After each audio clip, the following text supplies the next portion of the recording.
Film, movies, cinema. For the last 130 years, the moving image has been seen as a standalone media. Some films are called timeless, while at the same time others are an accurate image of life in a different time. But is it possible for any work to be untouched by time and unbiased from editing? As Jacques Beignet, a French cinema du look director, explained, the French critics think cinema should serve reality in a literal sense. They ask where the message is, but they don't see that the image is the message. They don't see that we can use reality and give it another dimension in film.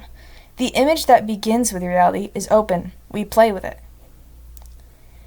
Movies seem real, but they are all editing and art. We think of them as a world away from the paintings hanging in the gallery or the sculptures lining in a hall. But, in truth, nothing comes from nowhere, and there is more history hidden within the screen than the untrained eye could ever imagine. In the angles, transitions, and colors pointing at art movements going at the same time.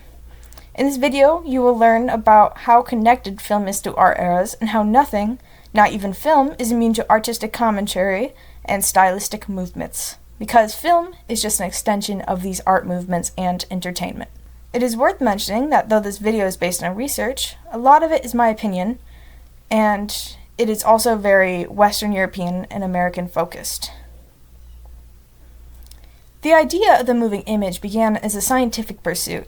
Though drawing depicting movement was nothing new, scientists became interested in what objects would look like slowed down in the late 1800s. This led to many inventions that depicted moving images that advanced from moving wheels, showing a horse running, the famous Edward Muybridge's horse in motion, to the Lumiere brothers' famous cinematograph, or Thomas Edison's 1893's motion picture cam. As represented in the last two, the two leading countries in the progress of film at the time were the United States and France. These countries took two different approaches to film. What were they, and why were they so different?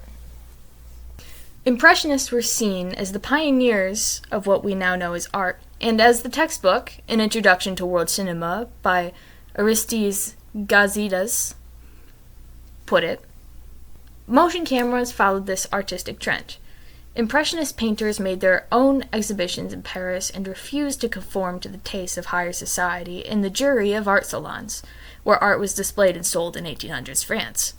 These artists didn't want to paint subjects that were historic, mythological, or epic, and instead wanted focus on modern, everyday life and average people and moments.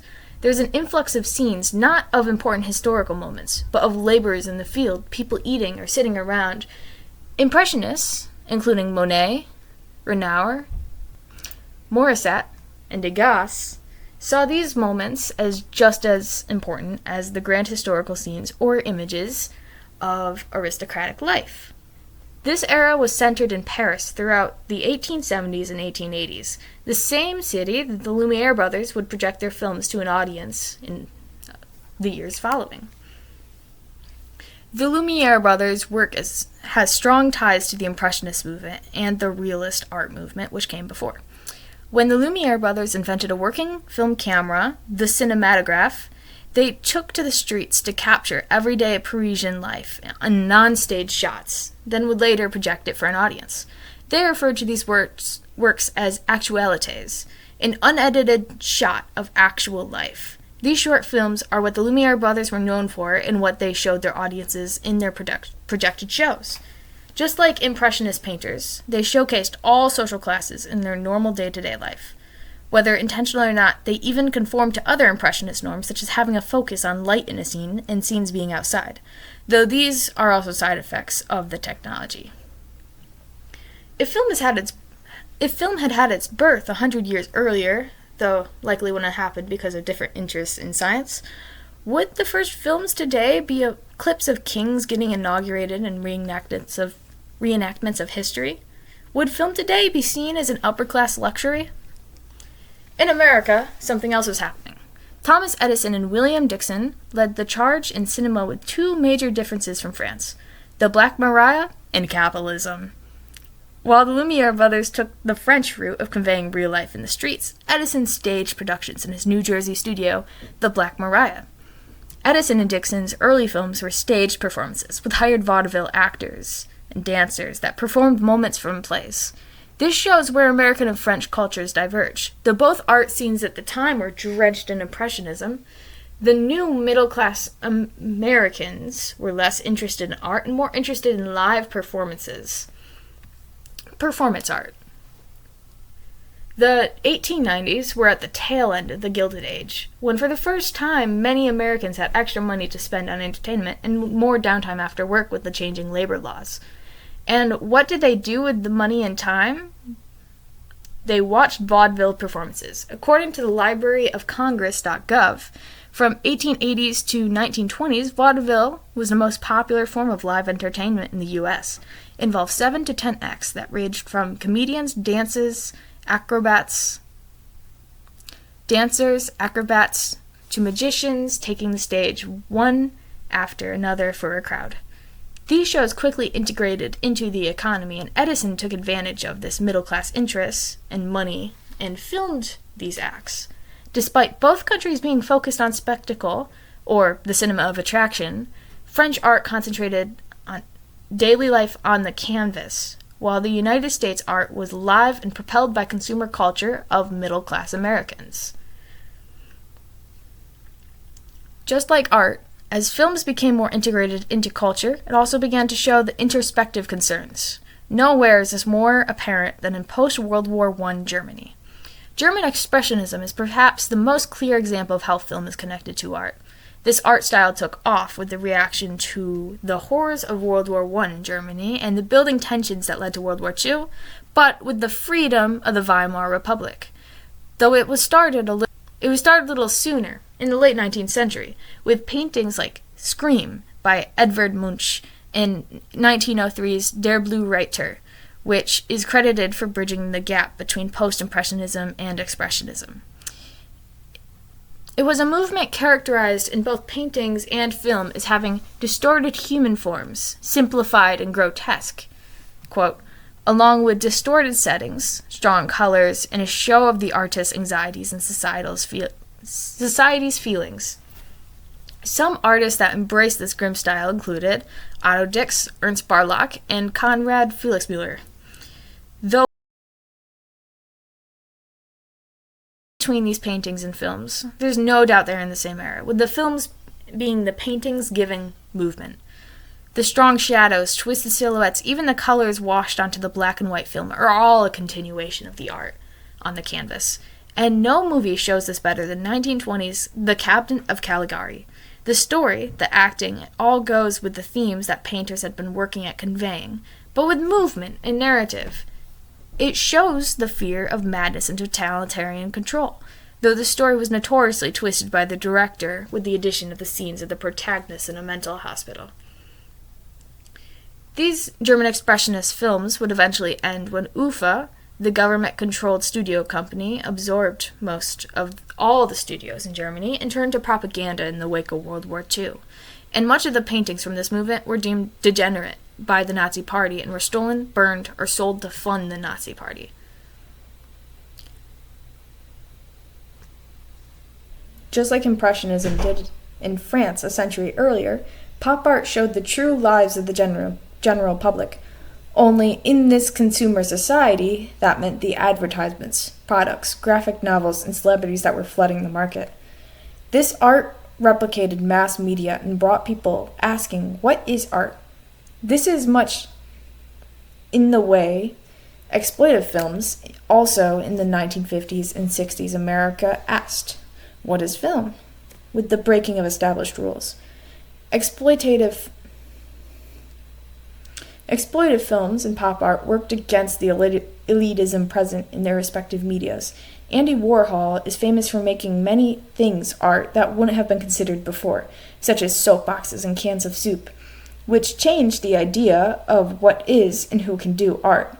American International Productions, AIP, under the director Roger Corman, made hundreds of exploitive films, often filming each one in a matter of days with little money. But the movies got watched because studios cut their short films that only existed to fill time and supplement their larger products. Because studios cut their short films that only existed to fill time and supplement their larger products, that left independent filmmakers the perfect chance to showcase their usually shorter films by filling these cracks. And that is what AIP did. Exploitative films were films that took advantage of people's curiosity on a topic, such as sex, nudity, or even crazy plots being advertised, like a giant shark, as we'd seen the decade following. They were made cheap and badly. They targeted teen audiences with action, taboo subjects, camp, and depictions of parents and cops as bad. The 50s were a time that political unrest in youth was beginning, with rock beginning to rise in music and the civil rights movement beginning to form. Only a decade from the 50s, the civil rights movement would be in full swing, government distrust would be high with student riots against the Vietnam War, and hippies would be preaching peace. Exploitation films would be one of the beginnings of youth differing from the former status quo, which would set the stage for the French New Wave taking over American cinema later. Exploitation films were the underbelly of pop art, cheap concept and anti-elitism in their fields.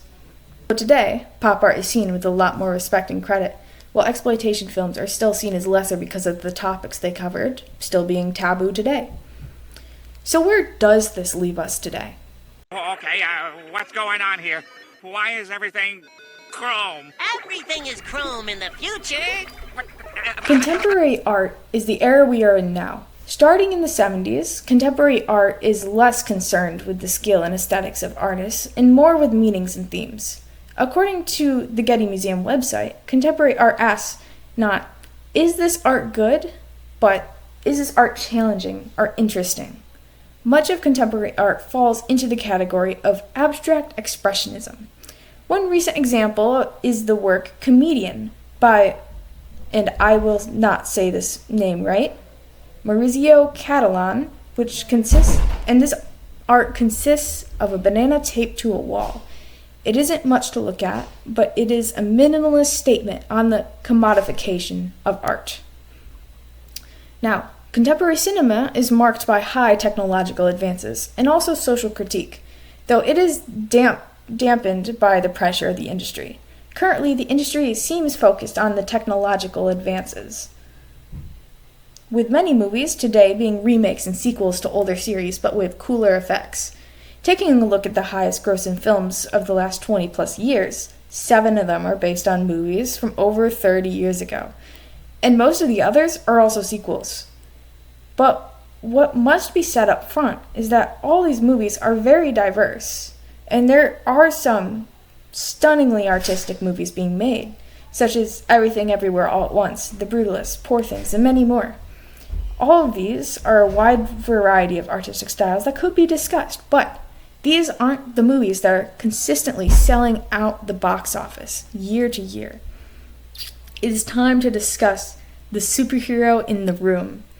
If film is art, what kind of art are Marvel movies? As this is written, there are 35 Marvel movies having been released altogether, made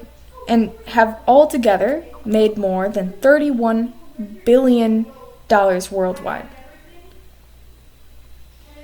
It is the highest grossing cinematic series of all time, but fans have long critiqued the looks of these movies.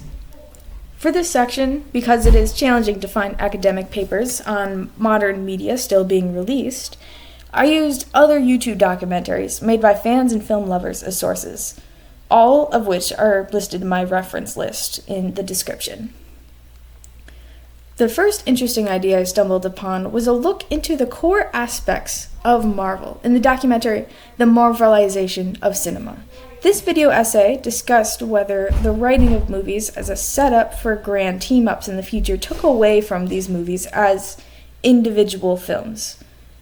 Many movie series have copied the Infinity War teaming up of a main cast from different movies over simple standalone adventures, using it almost as a marketing technique in the modern world of film. This same video also brought up the idea of nostalgia baiting and non-related to the movie meta references to media at large that are almost just like Easter eggs for the audience. They don't push the narrative at all. They don't show anything really about the characters or like what they're specifically interested in. They're just kind of there. And the documentary also brought up that there's a lot of ironic detachment in Marvel movies, particularly, with a comedic relief in serious scenes to avoid vulnerability. These scenes may frustrate many viewers and would make one wonder if they're trying to dilute the meaning of these movies, but whether purposely or not, I think they point an arrow to what matters. They make cheap scenes that in other movies may seem very tense. It almost reminds me of how during the French New Wave film movement, which sadly I didn't have time to cover in this video, directors became set on reminding audiences they're watching a movie.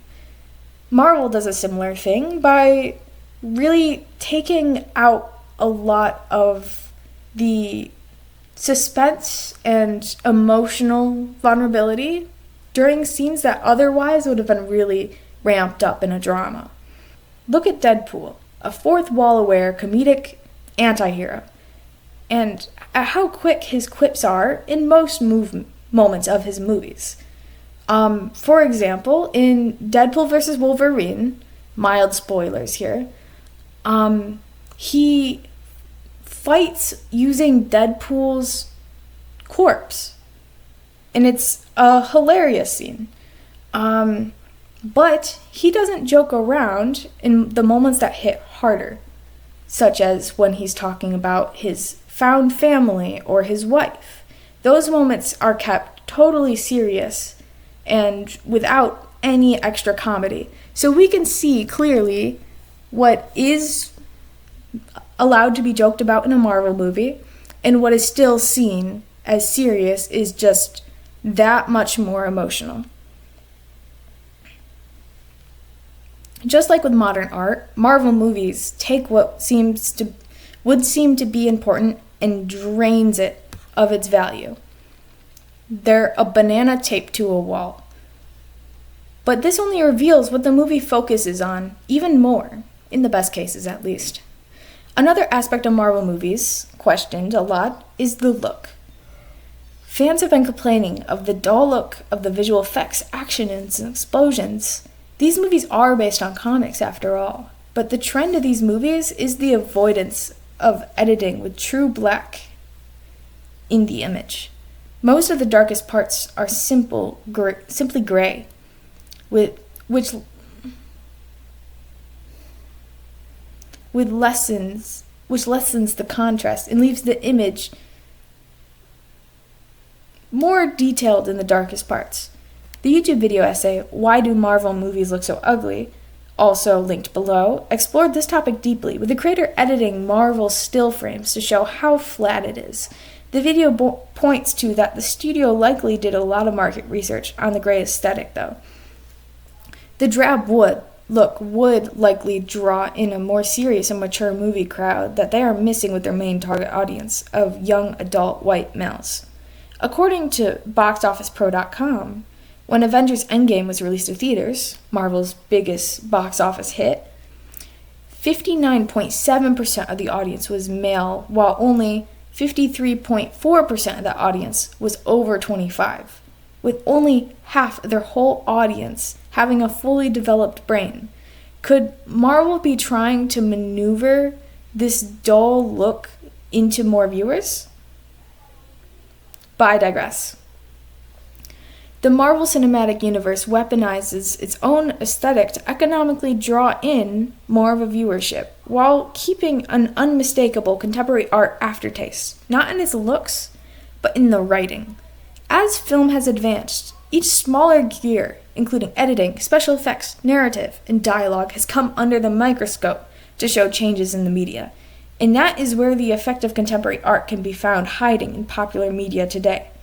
Just look at the humor on the internet. It has become so abstract, one feels they would need a degree to understand why they are laughing. In summary, film is art and more connected to its movements than we realize. Film is the canary of mass media and entertainment, and points a clear arrow to where it is going. So keep a close eye on the silver screen.